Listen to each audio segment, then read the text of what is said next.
Welcome, everyone, to our final presentation for the 11th Annual Sustainability Summit. Next is on media literacy, how to spot misinformation online with Alex Mahadevan. Alex Mahadevan is a program manager of MediaWise at the Poynter Institute. He has created the curriculum and helped launch both the MediaWise Voter Project and the MediaWise for Seniors, and has taught digital media literacy in person to more than 5,000 people. Please don't forget to use the chat and as well as the Q&A function. Please make sure you type in your questions, and we'll make sure we have time at the end of the presentation to answer them. Thank you. All right. Well, I'm extremely happy to be here. I think the message of this entire summit is an extremely important one in this day and age. I think we need to do a lot to repair the civil discourse, and part of that is tackling the problem of misinformation, false information online, which, as you will see in this presentation, is really driving a wedge into how we communicate with each other in this country. It's led to a lot of problems, but sure enough, we are going to tackle them today. So thank you all, and I repeat, drop questions in the chat. I want this to be interactive. So I'm going to start right off with an example of a video that we've seen going viral on TikTok.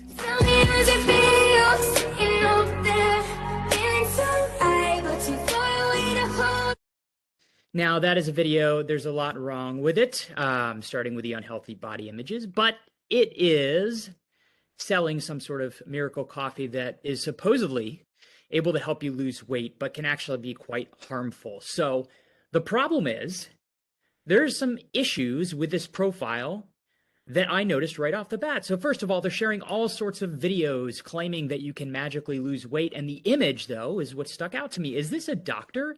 Is this some sort of official person who knows what they're talking about when it comes to health and weight?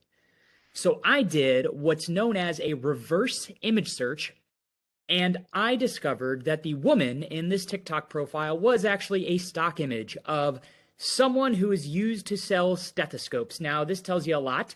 One, that you can't really believe a lot of what you see on this profile because it is a fake profile. And two, this is one of the oldest types of misinformation out there. Miracle drugs, miracle weight loss cures. This is something that you, your friends, your aunt, uncle, and grandparents have experienced over time. And it's something we're going to talk a lot about today.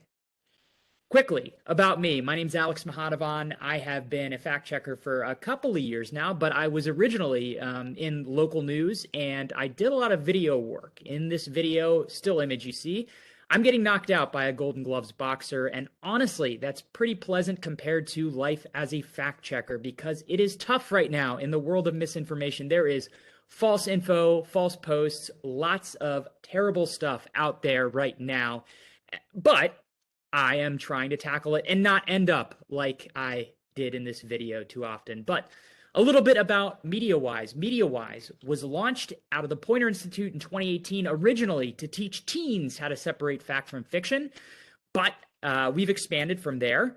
In the meantime, we have our Teen Fact Checking Network, which I highly, highly, highly encourage you to Google and check out. It is our group of teenaged fact checkers who pitch, edit, write, and shoot their own fact checks. They've done more than 500 of those. We've reached 57 million online.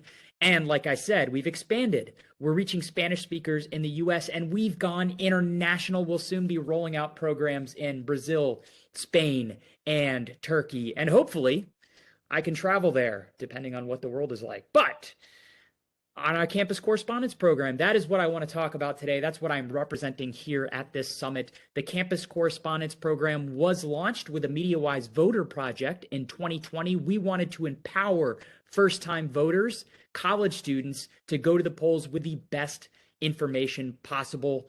We created social media content and did virtual trainings exactly like this, except you're not going to see an old guy like me. You see young college kids who are teaching their colleagues, their peers, fact checking. And we really shifted the focus on vaccine misinformation this year, but Throughout this presentation, you're going to see all sorts of types of misinformation. But first of all, we're going to dig into why all of this matters. Why is it important? Why is the truth important? Two, we're going to talk about how to spot misinformation. What does it look like when you see it on your Facebook newsfeed or Snapchat or TikTok? How are you going to see it? Who and why does misinformation spread? And then finally, I'm going to teach you the tools and techniques that professional fact checkers like myself and you can use to suss out misinformation and show your friends. So if you have a writing utensil, piece of paper, pad, anything, I highly encourage you to get that out or take some notes, because I will be running through a lot of cool tools at the end of this. First of all, why it matters. Right now, we are in the middle of a global pandemic that was fueled in part by misinformation. PolitiFact, a political fact-checking outlet, their lie of the year that they do every year was the claim, the false claim, that COVID-19 is a hoax. And as you can see from these statistics, we are living through a nightmarish time period, and a lot of that is due to misinformation being spread about the coronavirus. The Capitol insurrection on January 6th, thousands of people stormed the Capitol, threatened democracy, threatened lawmakers. We saw officers injured, hundreds charged. This was a politically nightmarish event. I hate to keep using that word, but misinformation is a nightmare in this country. But why does it spread? Why does misinformation spread? Why are people sharing false information? Well, first, let me define misinformation, because you're going to hear it a lot. And honestly, you probably hear it a lot already. Misinformation is anything false, online or elsewhere, on your TV, in your newspaper, in a magazine, anything that's false that is spread regardless of intent. It doesn't matter why someone spreads it. They're spreading false information, misinformation. Now, most people share misinformation because they want to help. This is a false Instagram post that says 920 women lost their unborn babies after getting vaccinated. That is 100% false. But I'll tell you what, I have a cousin who shared something like this because she wanted to help. She was concerned about her fellow man. She was concerned, and she thought, she was worried. She's worried. And she felt an emotional connection. She felt something emotional when she saw that, and it made her hit the share button. She wanted to help out her friends, and she felt emotional. Information overload. This is the other reason misinformation is spread so much, because you're seeing too much information online. From the second my cousin wakes up to the second she goes to bed, she's looking at her phone. Now, I don't encourage that. I think you should all take breaks from technology, but you are seeing information all the time. It's hard to vet it yourself. And lastly, this is so me. You know, people share things online because they want to belong. They want to show the world something about themselves. And if you see something that seems like yourself, confirms your worldview, you might want to share it quickly. Now, disinformation. Disinformation is false information that is shared on purpose to deceive. Now, disinformation is as old as time. Most people have created disinformation to make money. Scams. Think of those email scams. On the left, you'll see here an image of some disinformation aimed at changing your mind, disrupting democracy, and making money. All major reasons people share disinformation. This is a news story, a false news story, created to cast doubt on how well the Pfizer vaccine works. Now, why would somebody do that? Well, this was created by the Russian state to, one, cast doubt on Western vaccines, and two, push their own Russian vaccine. So, and also at the bottom, you might have friends and family who lie to act cool. They just want to, have more followers, get more clout, anything. Well, you're seeing what you may think is a pretty disturbing image right here. But I want to talk to you about algorithms and how they help misinformation spread. Now, like I said, this might be disturbing to you. It is not disturbing to me. This is a guy in some short shorts with a cutoff shirt dancing around with some chickens. This is something I saw on my TikTok. Now, why is that not disturbing to me? Well, because I own backyard chickens. I own 5 backyard chickens. A raccoon got one of our favorite chickens, Althea, the other day. But I'm a backyard chicken owner, so I watch lots of backyard chicken videos. Anything about chickens I watch on TikTok. And so I see lots of chicken videos on TikTok, and that is because of algorithms. Now, algorithms are computer programs that watch what I do online and feed me exactly what I want to see based on what I've engaged with, what I've commented on, what I've liked, even, sometimes what I do on other apps. Algorithms can track you across the web and they show you what you want. They keep you engaged. The whole business model of social media is keeping you engaged, and they do that through algorithms. And I'll tell you what, it works. I spend a lot of time on TikTok. I go there to find examples for a presentation like I'm doing today. I black out and wake up. It's 2 hours later, and I've watched 500 TikTok videos. I don't know how they do it. Well, I do. It's algorithms. The problem with algorithms, though, is if you are only seeing things that confirm your worldview, that tell you what you want, you don't see any other points of view. And you get stuck in what's called an echo chamber. And you're more likely to share misinformation because you're not thinking before you're sharing. You're seeing things that only align with your thoughts on the world, your political persuasions, how you feel about backyard chickens. Someone shared a video that had misinformation and it had to do with chickens. I am a professional fact checker, and there's a good chance I might share it. This is a real cool side-by-side Facebook news feed of a millennial versus a boomer. You can see the differences there. You can see the different news outlets, the different types of news, the different hashtags. This is a tool by the markup called Split Screen that shows you what someone on the other side of the political spectrum might be looking at. So let's get into misinformation in the wild. Now you all know why this matters. You know how misinformation spreads. Well, how are you going to see it on your news feed? That's the question I have for you. And I want you to think about where you see misinformation the most. Or if you've thought of a piece of misinformation or even a suspect post, you don't know whether it was misinformation or not. Where'd you see it? I'd love to see you drop that in the chat. The 5G myths. I appreciate that. Yeah, the 5G myths. Why did that come out? And what was the deal with the 5G myths? Well, 5G was something that a lot of people didn't really necessarily understand. It was a big thing that tech companies and phone companies were rolling out, and therefore there was conspiratorial thinking around it because people like to share and create misinformation because they don't understand. I still don't understand what 5G is, and I was like a tech investigative reporter for a while. So when people don't understand the world and they hear about big companies or powerful people doing things, that combines to create the conditions necessary for conspiratorial thinking. The 5G stuff was wild. Magnetic skin from vaccines. We saw all sorts of stuff. That was a great point. How you might see something about 5G or vaccines are memes. Now, memes, you've probably seen them online. You've probably shared them. You've probably laughed at them. They are easy to create. They spread quickly, and they appeal to all ages. And this makes them very ripe for a quick spread when they are filled with misinformation.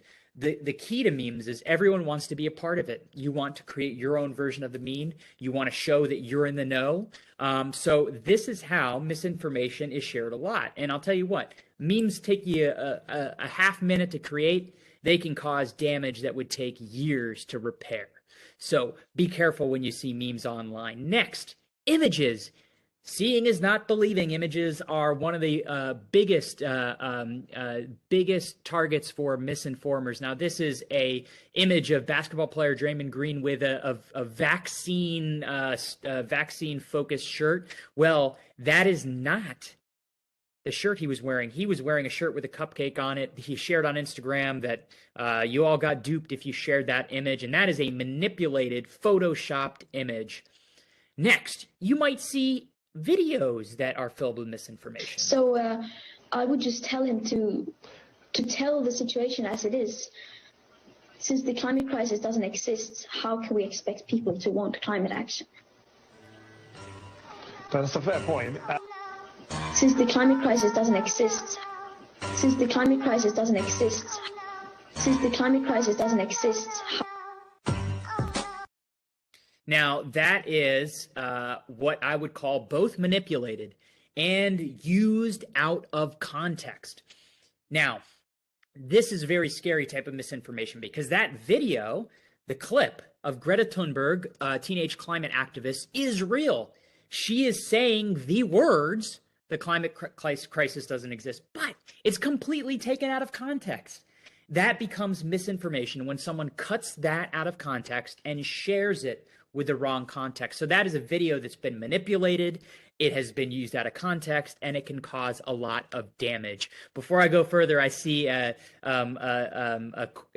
comment from Nakia Merrill that says, people attaching quotes to celebrities, they never said, bingo. That is a huge form of misinformation. In fact, one of our MediaWise for Seniors ambassadors, Joan London, was recently the victim of sharing misinformation, a false quote from C.S. Lewis that he did not actually say. So everyone falls for it. But back to images and videos.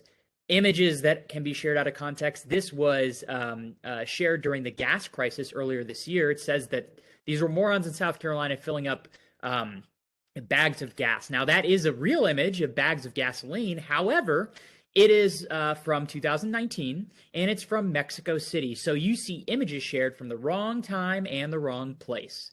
Now, let's watch this video of Tom Cruise. Por ahí, I don't know why I need to speak Spanish. Puedes entenderme. Disculpamente, no tengo nada de vocabulario y también mi gramática es el peor. ¿Qué tal, TikTok? Hola, estoy aquí emigrando. Now that looks a lot like Tom Cruise, right? Well, that is not Tom Cruise. That is a guy who looks absolutely nothing like Tom Cruise, but he has used what's called deep fake to make it look like Tom Cruise is speaking Spanish there, hanging out at that farm or whatever that is, and it looks exactly like Tom Cruise. Now, deepfakes are a hot button issue because they're scary. They can make it look like someone says or does something they never did, and they can be convincing.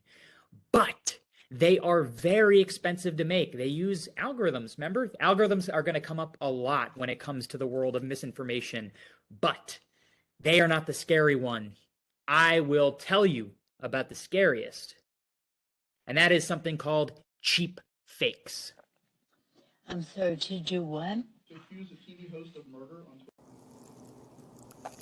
Here, have another drink, Nancy. Now, that is a slowed down video of Nancy Pelosi making it look as though she might have been drunk. Now, that is something that I could do in 30 seconds on my phone. I could sit down and in 30 seconds slow down a video of a politician, spread it, and say, this politician has slurring their words and they look drunk. And I'll tell you what, I can do a lot of damage with something called a cheap fake. Those are the scary ones. That's the buzzword you can spread around. Tell your friends that they don't need to worry so much about deep fakes. They need to worry about cheap fakes. And I'll tell you what, about that video of Nancy Pelosi, it went 4 times as viral than the fact checks that followed it. So that's why what we're talking about today is so utterly important, because fact checkers cannot keep up with the spread of misinformation, which is why I want to show you how professional fact checkers do their job. And I will. But a few more pieces of misinformation and how you will see it on your timeline. Cross-posted content. Have you ever been on Facebook and seen a tweet? Probably.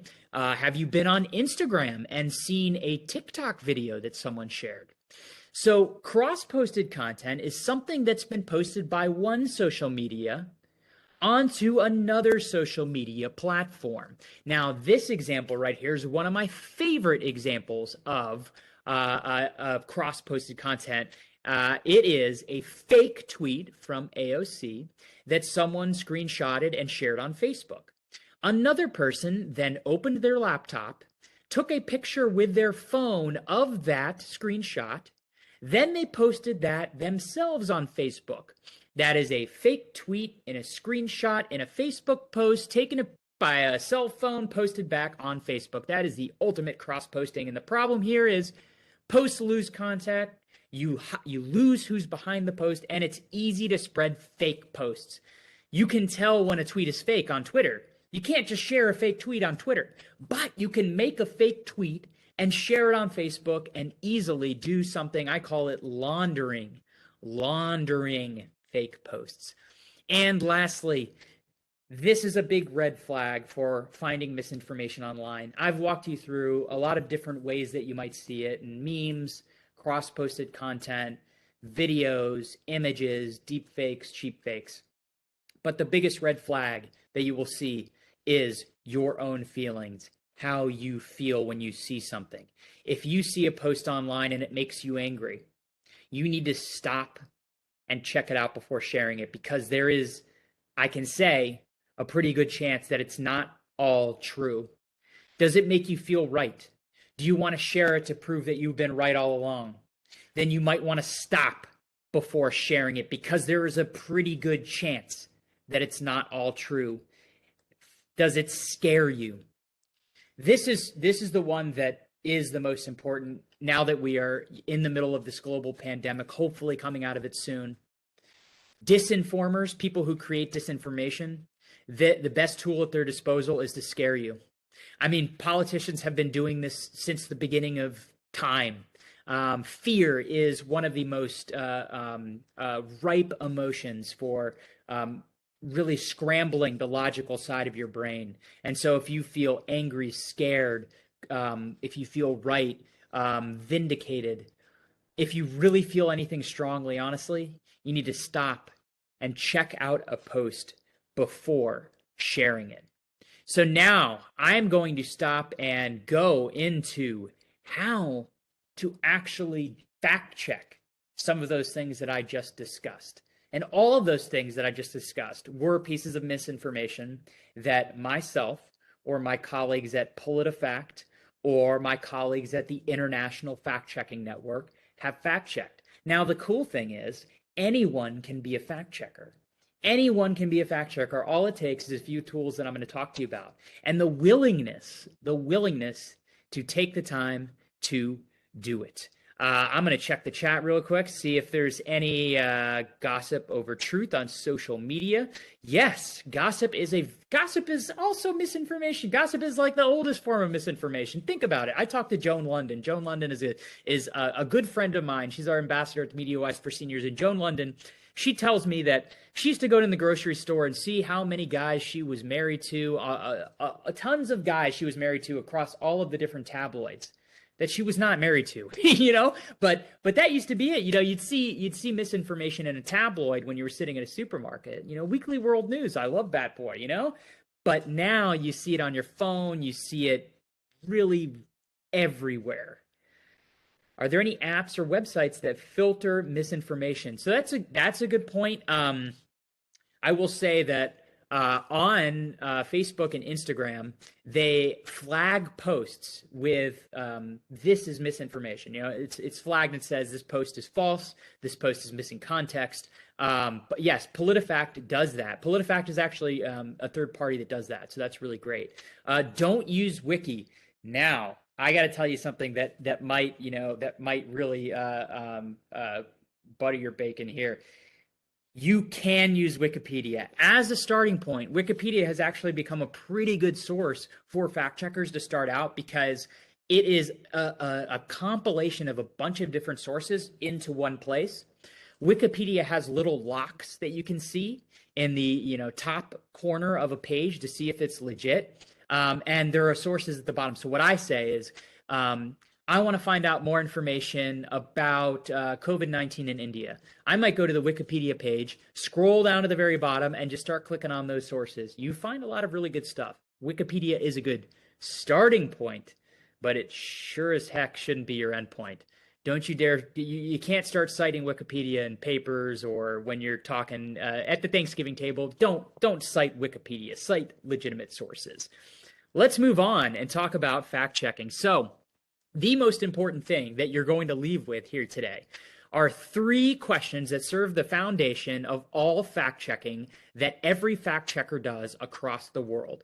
These are 3 questions that the Stanford History Education Group came up with after studying 3 groups of people: fact checkers, historians and academics, and students. And they found that fact checkers who, may or may not have an advanced degree were way better than academics and PhDs at finding false information. It's because they ask themselves these three questions when they see a post online. One, who's behind the information? Who posted it? What picture do you see in their profile picture? What organization is it? Do they have some sort of perceived bias? Do they have something to gain by sharing this post? What's the evidence? What are they sharing? Is it a picture? That picture of basketball player Draymond Green? What's the evidence there? It's just a picture, but there are no sources. There's no sources citing. So this is evaluating what's within a post, looking at the image or video or text or anything. And then lastly, what are other sources saying? Always double, triple, quadruple check a post. There is a very good chance that a fact checker or other news organization has already written about what you're looking at online. There's a pretty dang good chance. And so consulting other sources is what we do. We ask who's behind the information, what's the evidence, and what are other sources saying. So now I'm going to go through a few examples of misinformation, and I'm going to ask you to drop in the chat whether or not you think something is legitimate and what you would do to check it out. There is a place in the US where murder is legal. It is literally called the Zone of Death. This all takes place in Yellowstone National Park. Here are the state lines, and you can see that the park crosses over into Montana and Idaho. And that is the problem. You see this little 50-mile strip of land in Idaho? That is where murder is legal, and here's why. In all criminal proceedings in the US, the jury has to live in both the state and the district in which a crime took place. In other words, if there is any crime that happens in this little strip of land, the jury in the trial has to be people that live in this little strip of land. The problem is that no one lives there, so the case would just get thrown out. So, I don't know, maybe drop in the chat if you think that is legitimate. So this video actually came out a while ago, but it was thrust back into the mainstream because if you followed the Gabby Petito case, there were concerns that her body may be found in this quote unquote zone of death. Nope. Well, you all are correct. You're all correct. You're all professional fact checkers now. Not yet. But let me tell you how a professional fact checker would evaluate this. Let's start with the three question. Who's behind the information? Who shared that video? So I did something called lateral reading. And lateral reading is when I open multiple tabs and search all sorts of different sources about who shared that video. You might not be able to see it because it's kind of small, but his name is David Justin with two N's. Now that is helpful because there's probably tons of David Justins with one N. This guy is David Justin with two N's. That is his username. So I Googled David Justin Instagram, new tab. David Justin YouTube, new tab. Zone of Death. I opened so many new tabs that my phone almost crashed. So you open multiple tabs, use Google to vet sources or other search engines, which we will talk about, and look for some credible sources as well. And there you go. So this doesn't look lateral, does it? That looks vertical. Well, lateral reading is really designed for use in a tablet or on a desktop. But really, the idea is reading horizontally, laterally across different tabs rather than just sitting on David Justin's video and going vertically and going up to the next TikTok. It's opening new tabs and reading across, lateral reading. And so I did some lateral reading. I did all those searches on David Justin, and what did I find? I found out that he is 21 years old and he sells products on Amazon.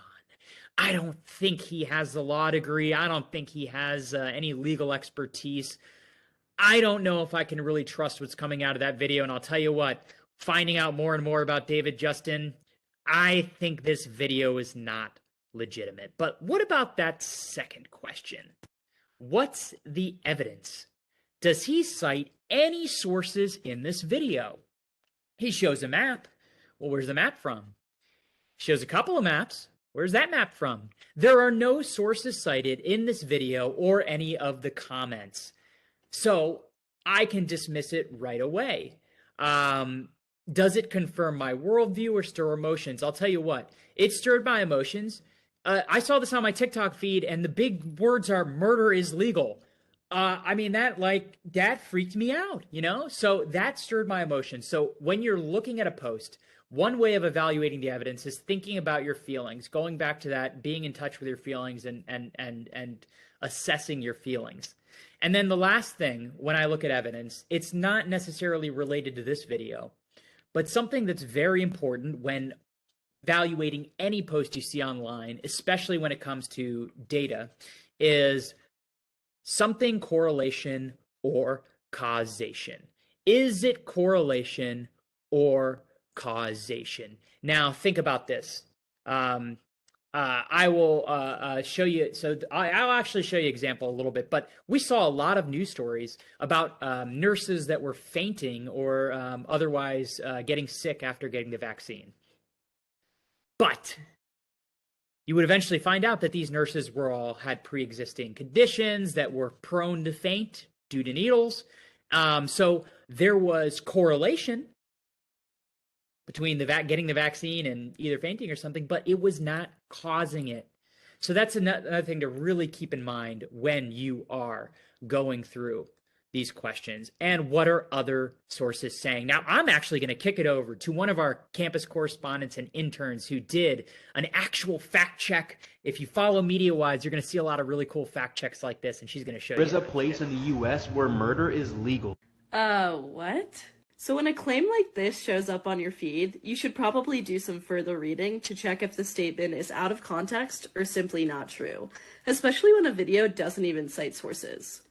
So I decided to do a keyword search of Zone of Death into Google Fact Check Explorer to see what came up. And from there, I was able to find this fact check from USA Today. The Zone of Death refers to this uninhabited piece of Yellowstone National Park that crosses into Idaho. Because of this, a law professor claimed you couldn't be convicted of a crime committed in this area because a jury couldn't be called. Using this theory, a man in 2005 tried to get away with illegally shooting an elk in Yellowstone Park, but he was unsuccessful. When I looked further into this case, I found this article that said he was receiving jail time. So this claim is definitely not legit. Murder is still legal in Idaho and the Yellowstone Park, even when you're in this supposed zone of death. Don't drag your enemies out here. Yes, so look for fact checks. One way to find fact checks is something called the Google Fact Check Explorer. And if you go to POY, which I'm dropping in the chat, POY.NU/fact, you can check out the Google Fact Check Explorer. You just put in a few keywords and it will send you where you want to go. So let's go on to our next example. This is an Instagram post from a guy named Dr. Jack Cruz. And basically, he's showing this graph. And what he says in the comment is that I'm having trouble reading my screen here, but he basically implies that the more doses you get of the vaccine, the higher the death rate gets. Now, you might see this graph and think, "Oh wow, he's got some data here," but we want to evaluate that evidence, and we do something called reading upstream. Reading upstream. This is an extremely powerful way of fact-checking that we all do in the fact-checking world, and that's when you go directly to a source. You find original videos, images, or data, like we're going to do in a second. You look for speeches, prepared remarks, or research studies. Basically, you're looking for what has been quoted in a story, what has been shared in a story, what has been shared in a post, and you're going to just dig further and deeper. You do some lateral reading and you read upstream. So here's how I read upstream to find out more about this post. Now, you'll notice I already have all these tabs open because I've been doing my research on Dr. Jack Cruz, and I found out he lives in Florida, but he is not licensed to practice medicine in Florida. So that was a big thing there. So I go straight to the source he cites, and it is a Medium article. Anyone can post anything on Medium. The guy who posted this on Medium says he's interested in cryptocurrency, quantitative trading, and trading technology. Now, that's not a virology or epidemiology or any sort of medical field. So I dug even deeper, and I saw that the data that he uses in this supposed post about death rates and doses comes from a database called VAERS. That is VAERS, the VAERS database. And this is a database where once I if I can get this going. Once I dug deeper and went to the VAERS database, I saw that it is an official database that is run by the CDC and the Health and Human Services, but it is a self-reported database. Anyone can go in and add any adverse reaction they had to a vaccine in there. So anyone can do that. So citing data from this, there is a huge disclaimer there saying that you need to be careful when you cite data from the VAERS database because it has not been vetted at all. You see a lot of correlation, not a whole heck of a lot of causation. And I'll tell you what, you can go in and share anything you want there. The VAERS database is one of the most abused sources of data that misinformers and disinformers use. Another example, this is an image that went around during the deadly Texas ice storm that happened earlier this year. Now, this is an image of a wind turbine that is allegedly being sprayed by a helicopter. Now, this was shared to degrade green energy and make it look like fossil fuels were saving the day. So, is this image legit? I don't know. Is it legit? I wonder how we would go and fact check this image.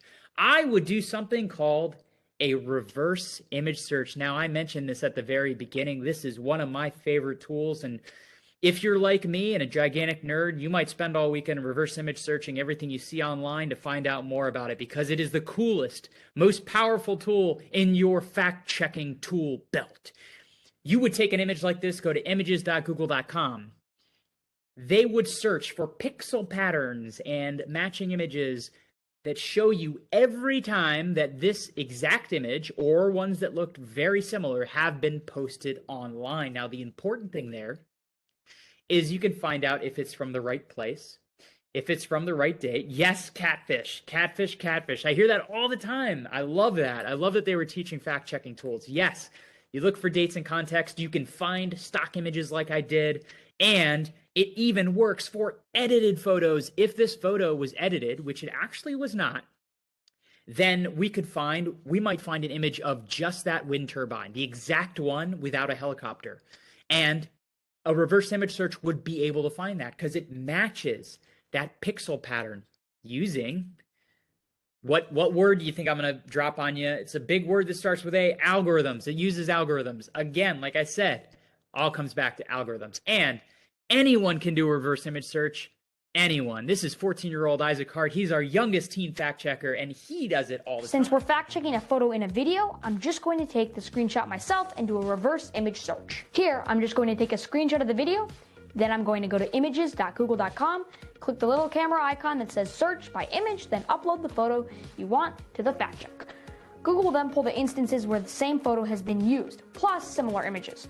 And scrolling through the results, I found this article from Unilad. Unilad is a British internet media company that focuses more on entertainment news.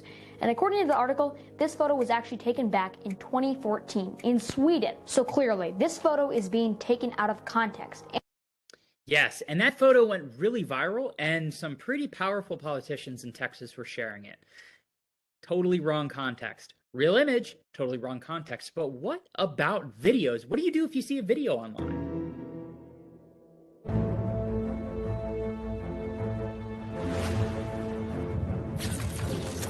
These are dark times, there is no denying. Our world has faced no greater threat than it does today.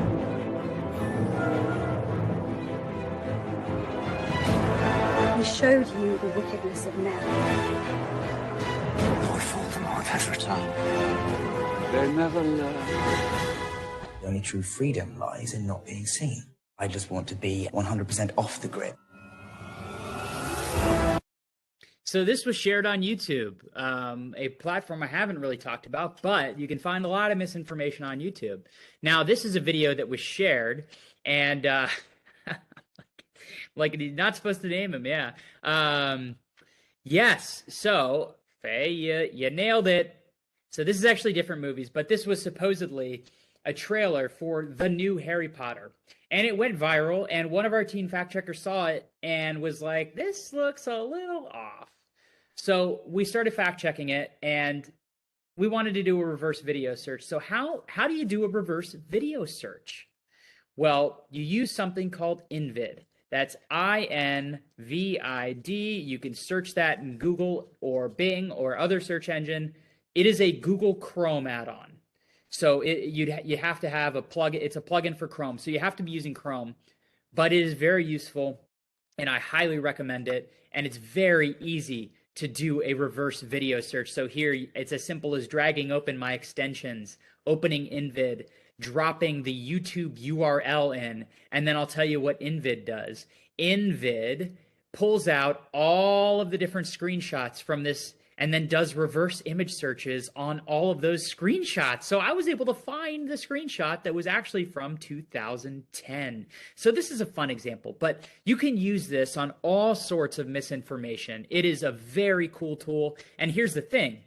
If you start playing around with InVid, you will see that it's basically a right click. You can do reverse image searches, video searches. It searches for multiple search engines. So, in China, for example, you're not going to get a whole heck of a lot out of Google reverse image search, right? Because you don't use Google in China. But if you were looking at a Chinese example and you used InVid, it could search Chinese and other countries' search engines. It casts a really wide net. I love InVid. I use it way more than any other tool.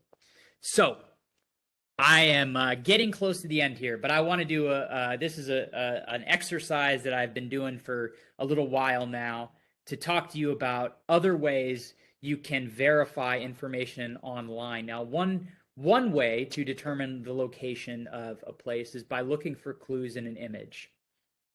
So I want to have everyone drop in the chat, where am I in this image? Where am I in this image? Feel free to drop in city, state, country. Look at the things you see in the image. See if you have an idea. Or any ideas. Also drop in if you don't want to take a guess. Maybe guess how would you figure out where I am? Because I'll tell you what, you can figure out where I am by just looking at by just having this image. You can figure out exactly where I am, the latitude and longitude. Literally, you can find out where I'm standing, the exact point I'm standing. All right, Germany. Got Boston or New York City. Looking at the weather, that's really good. Geotagging, very, very important. So I'll talk about that in a little bit. Very good. So let me walk you through. What my thinking was. A university, good guess. So let me walk you through my reverse image search. That is a really great way to do it. Niagara Falls, the rain. See, you see the moisture on my jacket? That's a really good guess. Niagara Falls, that's a really awesome guess. So let me walk you through what I did and my thinking behind this. This is how to think like a fact checker when you see an image claiming to be a certain place or you need to identify. So for this, I used Bing, which Bing has arguably one of the most powerful reverse image search functions. It's very cool. I use it all the time. So what I did, and actually there's a little clue for you right there. So I dropped that image into Bing, did a reverse image search. So you see it's looking up related content. Nothing really sticks out. So what sticks out about that image to you? What is unique in that image? Something is weird in that image. It's in the foreground, the hot dog. Well, that's a weird looking hot dog. Have you ever seen sauces like that on a hot dog? That brown, that looks like peanut butter. I don't know. Has anyone here eaten peanut butter on a hot dog? I don't know. So I was like, I'm going to find out more about this hot dog. So what I did, in Bing, you can select an area of an image to do a reverse image search on. So what I did is I selected the hot dog. I did a reverse image search, and I found an article that had a hot dog that looked very similar to that hot dog. The brown sauce, the white sauce, the length looks similar, and it's from Iceland. Eating Iceland food and drink, and what to expect. Is this hot dog from Iceland? I don't know. So what I did is I did some lateral reading and opened new tab. So I got a lot of articles about Icelandic hot dogs. So I opened a new tab and I started doing more research about Icelandic hot dogs and where Icelandic hot dogs are eaten. And I thought, what are some famous places where you find Icelandic hot dogs? So I went around and looked at some different news stories, opened some new tabs, did some lateral reading, and I found a place called Barons Betsu Pilser. Now, this was called the most famous place to get a hot dog in Iceland. Now, this is a good start because, you know, why would I post a picture of myself eating a hot dog if it wasn't at a famous place or somewhere important? You know, there's got to be something behind it. So I looked up the most famous place, and it's Barons Betsu Pilser. And I looked up some images from it, and I started to see some similarities, and some things started jumping out. So look at this image of me. I've got this red table that I'm eating at. You see there's a picnic table behind me. Behind the hot dog, there's even a little Coke cup, a little red Coke cup. So I go back to these images of Bezer and Betsu Pilser, and I notice a few things. You see what I'm looking at? I see a red table. I see a picnic bench. I even see a little Coke cup right there. I was able to pinpoint the exact location where I was standing. Look at where I'm standing here. Now look at the image of the place. Look at where I'm standing. That guy eating that hot dog, that's exactly where my wife was, taking a picture of me eating this hot dog. And I found all this through thinking about clues in the images, thinking about those clues in the image, and doing a reverse image search on a hot dog. I was able to figure out my latitude and longitude, exactly where I was in the world, by simply doing a reverse image search on a hot dog. Now, that is a very cool way. And so someone brought up in the chat geotagging, which is another way that fact checkers use to identify the location an image has been taken. So within an image, if you take an image on a camera, and this is, I'm just going off the cuff here, so I don't have any slides on this, but I want to talk about it. So every image has something called metadata in it when you take a picture. Metadata. I will drop it in the chat. Metadata. And it has information about the type of camera, the type of, the resolution. It even has the location many times. You know, the pixels, yes. It might even have the location. Many times it has the location. And so there is software. There's a software called Photo Forensics that I'm also dropping a name in, that you can upload a picture to, and it will show you the metadata. So it will show you what type of camera. It'll show you all sorts of stuff about the image. What I will say is a lot of times, if you post an image online, the social media platform will strip that metadata. So it's a lot harder to do geotagging than it was in the past. But sometimes, if you're reading a blog or something that has been potentially sharing misinformation, you might be able to do a photo forensics look at that and find out where that image was taken. The other thing that I really want to point out about Bing, since I was talking about it, was that it can ID faces. It's very good at IDing faces. So this is a photo of our U.S. Supreme Court justices. But imagine there could be, this could be a photo of a group of politicians from another country that you have no idea who they are. So using Bing's crop function, I crop each of these faces, I crop each of those faces, and I am able to pull up information about each of those people. Isn't that it's like magic. Every time I watch this, I get more and more amazed that this is a technology that we have in this day and age. So I can literally go through each of these images, crop out those faces, and find out who I am looking at. So this is extremely useful if you are evaluating images from politicians from another country.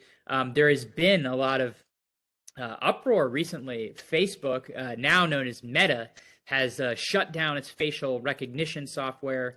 This, which is run by algorithms, is really the next it is sort of the next big topic that we are going to be talking about, hopefully, addressing in the next year, is facial recognition and your rights of having your face online, because you technically could do this to me, and you would find my headshot from my porn.org. You'd find my headshot from the Observer Group where I used to work. you'd find all sorts of stuff about me. You could find my name, then you could search my name and go dig deeper and find out more, tons more about me. So those are all questions that will need to be addressed. But I did want to end with those 3 questions. So what we just went through, what we just went through were some of the coolest tools and techniques that professional fact checkers use all the time. These are all tools that you can use on your own social media feed when you see misinformation or you see someone share something that looks suspect. But all of those tools and techniques are just based on these 3 questions. We use those tools to answer these 3 questions. Who's behind the information? What's the evidence? And what are other sources saying? Answer these questions in any way that you can, but before you share something online, make sure you can answer these questions. All right, so that concludes my presentation. I will ask, I'm gonna take some questions. I've got the chat open, so I'm gonna take some questions.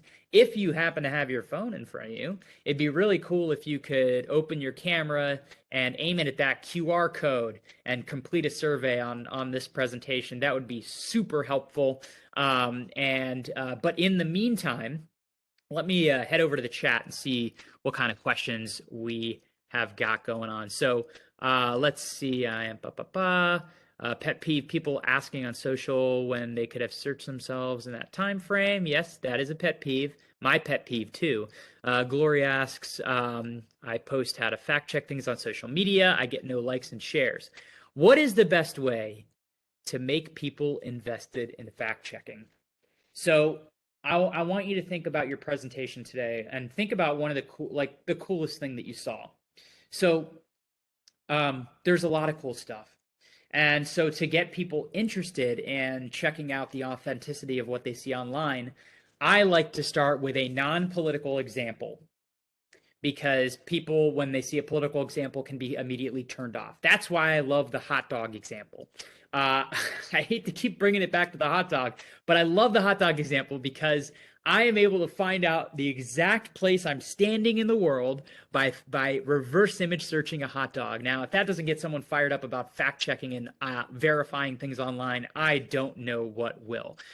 But what I'll say is, to get people really interested is, when you share something on Facebook, walk through why it was cool, why it mattered. I always like to try to emphasize why fact checking matters, and its importance, because the decisions you make in real life are affected by what you read online. Right now, I am considering a move to North Carolina, and what I read online about North Carolina and where to live is influencing what I do in real life. That could affect the rest of my life, what I see online. So I like to tell people that where they send their kids to college, where they go to college, how they vote, how your community comes together is affected by fact checking and misinformation. But that's a good point. I want more people to love fact checking the way Lori does. But it's tough. So Rachel asked, do these tools work for deepfakes? I was thinking about the video of Tom Cruise and wondered if they could spot it as fake or reinforce the fake image as legitimate. That is a very good question. So with a deepfake, with that Tom Cruise one, today, if I took a screenshot of that Tom Cruise one and did a search, there's a pretty good chance that I'd come up with a fact check or an article about that being a deepfake. Because it went viral. So it went viral, so people were talking about it, people were writing about it, the images of the video were going to be included in that news article. So there's a good chance I could do a reverse image search and it would bring up, because the video had some very distinct features. That the background was very distinct. It had that green, very bright, vibrant green with that black barn in the background, distinct background. So it would probably match the same image. If I just saw it today for the very first time, what I would do is I would do some lateral reading. I would open a new tab and search the name of the guy who shared it. And I think his name is like Deepfake something. So then I would know, oh, okay, well, this is probably a deepfake because this guy shares deepfakes. So yeah, I would just do a lot of lateral reading. And that comes back to using different tools, because now you have a tool belt of fact-checking tools that you can employ, whether something was posted a minute ago or a year ago. So that's very cool. Let's see. How does net neutrality impact the problem of misinformation in media? You talked about in your presentation. That is a good question. I wish I could had time to really dig into that. I could honestly speak for a very long time on net neutrality and the responsibility of publishers, whether or not Facebook is considered a publisher, who is responsible for who sees what online. But what I'll say is the internet right now, I like the internet the way it is. I like the internet the way it is. And that's why I teach this, because if you are a conscious consumer and you teach your friends, family, kids, whatever, how to be conscious consumers of the internet, then we can make it a better place. Now, I'm not saying it's perfect, and I do think there are changes that can be made in platforms. There are laws that can be passed to regulate, but in the meantime, media literacy is extremely important. Deepfakes are tricky because you can determine it is face swapped, but if someone were to have more exclusive algorithm, it can be cleaned up. I'm concerned in the future of a lot of fake leaked videos. That is a good point. Deepfakes are getting better and better and better. And so I didn't mean to downplay them at all. I really hope, I didn't mean to downplay them, because you should always be concerned with what you're seeing online and skeptical, not cynical. You don't want to be cynical, but you should be skeptical of videos you see online, especially if they're explosive. Like you mentioned, a leaked video, that's something, that you should be very concerned about, and asking yourself, the 3 questions anytime you see a leaked video or something like that. The other thing that's a concern with deepfakes is the liar's dividend. Write that one down, the liar's dividend. And now this is the idea that as deepfakes get better and better, if I, Alex Mahadevan, go on a news show and say something ridiculous, what if I just come out after and say, oh, that wasn't me, that was a deepfake? So there's the problem there. That is the scariest thing for me, is how people will use the idea of deepfakes. Is Snopes a good source for fact-checking? Yes and yes. Snopes is a good source for fact-checking, but they are not a signatory of the International Fact-Checking Network. And they were recently, there was recently a deeply reported story about plagiarism that happened at Snopes over the years. So I tend to recommend people check out the International Fact-Checking Network, which has tons of U.S. fact checkers, are signatories of the IFCN. So they are they're a great source to look for all sorts of different fact checkers. The Washington Post fact checker is really great. He's funny. I love Glenn. He's really good. PolitiFact, I'm sitting, right down the way from PolitiFact's office. They're really great. A lot of the major newspapers, USA Today has a really good fact-checking outlet. We lost one of our great guys, Daniel Funke here. He went over to USA Today. So a lot of good stuff from there. And I thought I missed one about, might have seen one about, are you shocked that people are still getting catfished in 2021? No, I'm not shocked, because the reason people get catfished, there's a few reasons. One, they're being, it's easy to manipulate people, because I think everyone wants to belong. I think everyone wants to be everyone wants to be loved, everyone wants to be liked, so if someone reaches out to you online or, expresses, lots of good things about you online, you have a tendency to suspend disbelief. You suspend disbelief because you feel a certain way. And that's why misinformation spreads so much, because they prey on your emotions. So, I hate to say it, but you got to be, you really got to be like Data from Star Trek when you are browsing the web. You have to think logically and try not to let your emotions get in the way of things. Yeah, liar's dividend and breaking news. Yeah, it is a scary time. But I don't want you all to be scared, because algorithms are getting better and better, and they're making fact checking easier because disinformers are getting better at like creating deepfakes and stuff. But we have people, there's a guy named Bill Adair, who's a professor at Duke, who's constantly creating like cool new tools for fact checking and fact checkers, and finding new ways to fact check.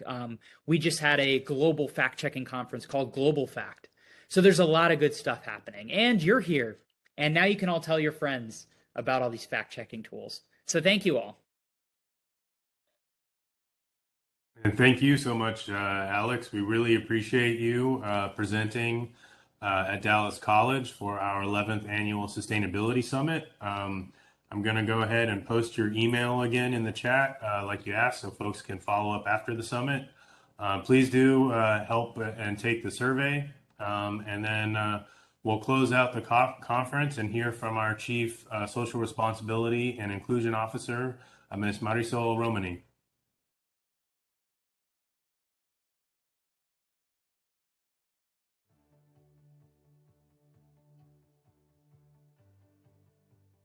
Hope you enjoyed today's 11th Annual Sustainability Summit.